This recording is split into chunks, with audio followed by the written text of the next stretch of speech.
Hello বন্ধুরা, সবাই কেমন আছো? আশা করি সবাই ভালো আছো আর আমিও খুব ভালো আছি। তো দেখো, এখন বাজে হলো দুপুর পৌনে 2টো মতো।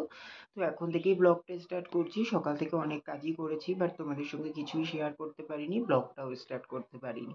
তো কালকে তোমাদেরকে দেখিয়েছিলাম, মানে বলছিলাম যে ইঁচড়টা কেটে রেখেছি, ইঁচড়টা রান্না করব, তো তোমাদের সঙ্গে শেয়ার করব। তো সবার কাছে ক্ষমা চেয়ে নিচ্ছি।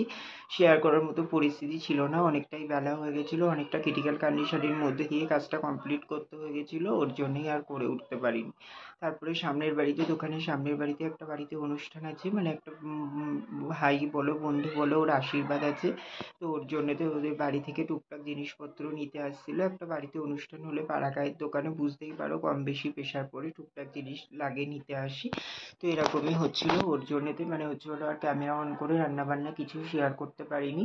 তো সকালে উঠে দোকান খুলে নিয়েছিলাম, দোকান খুলে নিয়ে চা খেলাম, চা বিস্কুট খেয়ে তারপরে তোমার ওই যে এঁচোড়টা সেদ্ধ করলাম, সেদ্ধ করে নিয়ে এবার এঁচোড়টা অনেকটাই হয়ে গেছিলো, জানো তো, অনেকটা এঁচোড় হয়ে গেছিলো। এবার প্রেশার কুকারে হাফ দিতে হয়েছে, আর একটা গামলিতে হাফ দিয়ে দুভাবে সিদ্ধ করে নিলাম। সিদ্ধ করে নিয়ে তারপরে বাবা মাছ নিয়ে আসলো, চিংড়ি মাছ। তারপরে সেই মশলা করে, মানে করতে অনেকটাই বেলা হয়ে গেছে, 12টার সময় কমপ্লিট হলো। তারপরে খাওয়া দাওয়া করলাম, খাওয়া দাওয়া করে তারপরে এই যে এখন একটু বড়দাদেরকে দিলাম, জেঠুদেরকে দিলাম, আর তোমার ওই কাকিদেরকে আর দিলাম না, কাকিদের দিতে যাবো বললাম।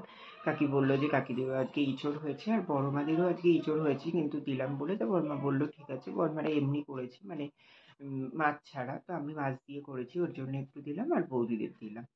তো সবাইকে দিয়েই জাস্ট ওপরে আসলাম, রান্না বান্না তো কমপ্লিট হয়ে গেছে। আর বন্ধুর বাড়িতে ওই যে আশীর্বাদে নিমন্ত্রণ ছিল, বাট আমি যাবো না। তো তোমার তার জন্য এই জাস্ট ঘরে আসলাম, আর আজকে তেমন একটা কাজকর্মও নেই, মানে বেরোনোও নেই, তার জন্য এই যে ঘরে এসে ঘরদোরটা এই যে হালকা করে গুছিয়ে নিলাম, একটু এদিক ওদিক ছিল জিনিসপত্র, সেগুলো সব গুছিয়ে নিলাম নিয়ে। আর তেমন কাজ নেই, তো ভাবলাম যে কটা গান সিলেক্ট করে রেখেছি, কটা রিলস বানাবো, রিলস বানিয়ে নিয়ে তারপরে চান করতে যাব, চান করে ঠাকুরের পুজো দেবো, ঠিক আছে। আর কালকে বৃষ্টি হয়েছিল পরশু দিনকে, তো কালকে ঠান্ডা ঠান্ডা ভাব ছিল। আজকে আবার যেই গরম সেই গরম, বাইরে পুরো ফাটানো রোদ, আর একদম দেখো একটুখানি ফ্যানটা অফ করে বসেছি, পুরো ঘামে চান করে যাচ্ছে, বুঝতে পারছো কতটা গরম, তাহলে ভাবো। ঠিক আছে, তো চলো বন্ধুরা, সাথে থাকো আর দেখতে থাকো, এখান থেকে ব্লগটা স্টার্ট করলাম, তো চলো।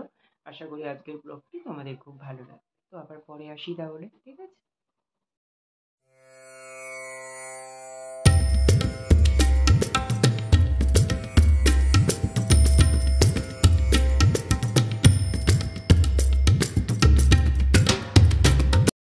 তো দেখো বন্ধুরা, এখন বাজে পৌনে 3টে মতো। তো তোমার আমি তোমাদেরকে বললাম যে কটা রিলস বানাবো, তো কটা রিলস বানালাম, গান সিলেক্ট করা ছিল, আরো কিছু গান ছিল, মানে সব কটাতেই করিনি, কটাতেই করলাম। এবার একটা হয়তো একটা পোস্ট করেছি, এবার জানি না কপিরাইট দিয়েছে কিনা, দেখা হয়নি এখনো।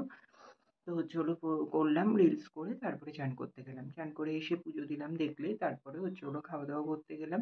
খাওয়া দাওয়া করলাম তোমার ভাত, ডাল, বেগুন ভাজা, আর তোমার ইঁচড় চিংড়ি, ঠিক আছে, ইঁচড় চিংড়িটাই রান্না করেছিলাম, সেটাই খেলাম। তো এগুলোই খাওয়া দাওয়া করে তারপরে তোমার ওই বর্মা আবার ডাকলো, বর্মাদের ঘরে একটু গেলাম, একটু কথা বলছিলাম, তারপরে ওখান থেকে তোমার ওই একটা দাদা আসলো কোল্ড ড্রিঙ্কস নিতে, কোল্ড ড্রিঙ্কস দিলাম, দিয়েই ওপরে আসলাম জাস্ট, এবার একটু রেস্ট নেবো, ঠিক আছে। তো চলো আবার পরে আসছি তাহলে। দেখো বন্ধুরা, এখন বাজে 5:30 মতো। তো আমি তোমার খাওয়া দাওয়া করে এসে শুলাম, শুয়ে তারপরে এই যে এখন উঠলাম। আর বলো না, যা গরম উপরের ঘরে, বুঝতেই পারছো, পুরো ফ্যান চালিয়েছি, আর দরজা জানলা, মানে জানলাগুলো না বন্ধ করলে রোদ্দুর চোখে আসলে আমি ঘুমাতে পারি না, তো তার জন্য বন্ধ করে দিতে হয়। প্রথমে 1 ঘন্টা মতো মানে পুরো ছটফট ছটফট করতে হচ্ছে, মানে এইবার গরমে এই আজকেই সব থেকে বেশি গরম লাগছে আমার, এতটা গরম লাগছিল। তারপরে 1-1.5 ঘন্টা পরে গিয়ে আস্তে আস্তে ঘরটা ঠান্ডা হয়েছে, তারপরে একটু ঘুমাতে পারলাম। এই ঘুমিয়ে উঠলাম, অনেকক্ষণ টাইম পেয়েছি বলে এতটা রেস্ট নিয়ে উঠতে পারলাম, না হয়তো না ঘুম হলে উঠে পড়তে হতো সঙ্গে সঙ্গে। তো যেহেতু অনেকটা আগে আগেই শুয়েছিলাম ওর জন্যেতে, তাই একটু ঘুম হলো। এরপরে এই যে উঠে এখন রেডি হয়ে এই যে চেঞ্জ করে নিয়েছি, এখন দোকানে যাব, ঠিক আছে। তো চলো বন্ধুরা, দোকানে যাওয়া যাক, আবার পরে দেখা করছি তাহলে। দেখো বন্ধুরা, এখন বাজে হচ্ছে হলো 11:15 মতো। তো হচ্ছে হলো তোমার, আমি তো বিকেলে দোকানে গেলাম, দোকানে গিয়ে তারপরে দোকান খুলে নিয়ে তারপরে ওই 6টার দিকে, 6টা না 6:30টার দিকে সন্ধে দিলাম। তারপরে চা খেলাম 7টার দিকে, শুধু চাই খেয়েছিলাম, বিস্কুট খাইনি।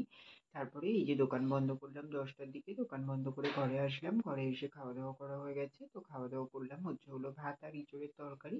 খাওয়া দাওয়া করে ওপরে এসে বিছানা করা হয়ে গেছে, গাছে জল দিলাম, তো সব কাজই কমপ্লিট হয়ে গেছে, এখন শুয়ে পড়বো। ঠিক আছে? তো চলো বন্ধুরা, আজকের দিনটা এভাবেই কাটলো, যতটুকু পারলাম তোমাদের সঙ্গে শেয়ার করলাম। তো চলো, আজকের ব্লগটা আর বেশি বড় করছি না, এখানেই শেষ করে দিচ্ছি। আবার দেখা হচ্ছে কাল সকালে নতুন ভিডিওর সঙ্গে। ততক্ষণের জন্য তোমরা সবাই খুব ভালো থেকো, সুস্থ থেকো। আর আমার ভিডিওটি যদি ভালো লেগে থাকে অবশ্যই লাইক, কমেন্ট এন্ড শেয়ার করে দিও। সাবস্ক্রাইব করতে ভুলো না কিন্তু। তো চলো বন্ধুরা, টাটা, গুড নাইট।